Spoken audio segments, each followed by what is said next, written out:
En otros videos hemos visto qué son los ministros y los congresistas en el Perú.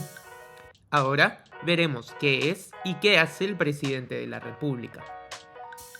En Enterarse, presentamos ¿qué hace el presidente de la República? El Poder Ejecutivo es uno de los tres poderes del Estado. La cabeza del Poder Ejecutivo es el presidente de la República. Es importante entender que en el Perú tenemos un sistema presidencialista. Esto significa que la población vota para elegir a la cabeza del Poder Ejecutivo. Importante porque en otros sistemas como el parlamentario, la población solo elige al Poder Legislativo, que luego es el encargado de elegir a la cabeza del Poder Ejecutivo y que puede removerlo también. En cambio, en el Perú el presidente es elegido directamente por los votantes, aparte del Parlamento. En este sistema, el presidente no puede ser tan fácilmente removido por el Parlamento y tiene una serie de protecciones que le permiten mantenerse en el cargo y no ser removido, salvo situaciones excepcionales. Así, el presidente es elegido directamente por los ciudadanos y tiene un periodo de 5 años en el cargo, aunque no existe la reelección inmediata. No obstante, mientras está en el cargo, no existe forma de sacarlo, salvo que se declare su vacancia por casos específicos, como su muerte, incapacidad moral permanente, cuando cierra el Congreso de forma ilegal, impide la celebración de elecciones, u otros casos que veremos en otros videos. Ahora bien, ¿qué hace el presidente en nuestro sistema? Según la Constitución, uno de sus roles es dirigir la política general del gobierno. ¿Qué significa esto? Con base en las leyes y la Constitución, el presidente es el encargado de poner en marcha todos los planes para que el aparato estatal cumpla sus funciones.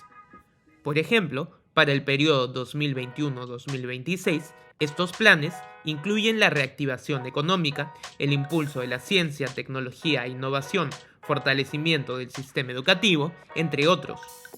Entonces, ¿cómo es que el presidente dirige y ejecuta estos ejes? Un país es un lugar muy grande y el Estado es un aparato gigantesco y difícil de manejar. Para ello, el presidente debe delegar funciones. Pero no solo delega funciones, sino que su trabajo depende de otras personas. ¿Qué significa esto? Para que el presidente pueda actuar, necesita de un consejo de ministros.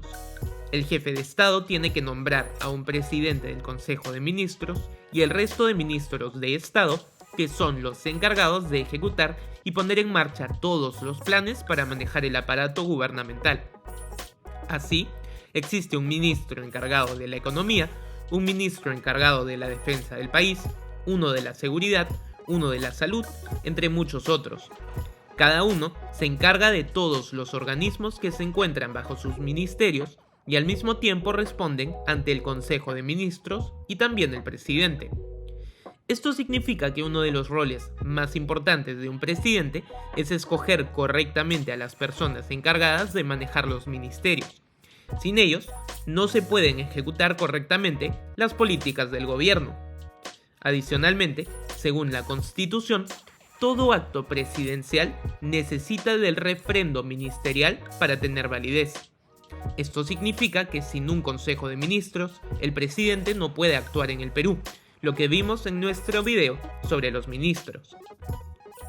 Por otro lado, con base en las leyes aprobadas por el Congreso, el presidente desarrolla normas más específicas de procedimiento, mediante decretos supremos, que permitan la aplicación de esas leyes, a lo que llamamos reglamentos.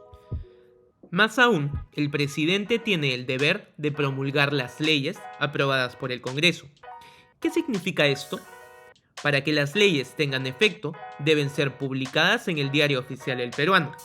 Este proceso depende, en primera instancia, del presidente. Así, cuando una ley es aprobada y enviada al presidente, este tiene 15 días para promulgarla o también tiene la prerrogativa de hacer observaciones y regresarlas al Congreso en el mismo plazo. Otra de las facultades del presidente es presentar proyectos de ley. No obstante, estos proyectos, como cualquier otro, deben ser luego aprobados por el Congreso de la República y pueden ser rechazados o modificados también. Más allá de todo lo anterior, entre los roles más importantes del presidente están el nombrar funcionarios para cumplir funciones específicas. Vimos el caso de los ministros y está también el caso de embajadores, la designación del presidente del BCR y otros miembros, entre otros roles similares. Es decir, la capacidad de delegar y elegir funcionarios es crucial para poder ejercer la presidencia correctamente. Por último, el presidente, junto con sus ministros, pueden solicitar facultades legislativas al Congreso para legislar asuntos específicos y también el presidente puede celebrar tratados, pero esos son temas que veremos en otros videos. Lo importante es entender que el presidente es la cabeza del Poder Ejecutivo, cuyo mandato dura 5 años, sin reelección inmediata, y que buena parte de sus tareas consisten en permitir que funcione el aparato estatal para cumplir las políticas de gobierno. Para ello, se vale de sus ministros. Por lo tanto, la capacidad de delegar y nombrar a personas adecuadas para sus funciones es quizá una de las características más importantes de un presidente. ¿Y tú? ¿Tienes claro cuál es el rol de un presidente en el Perú? Si te gustó este video, no te olvides de suscribirte a nuestro canal de YouTube y ayúdanos compartiendo nuestro contenido.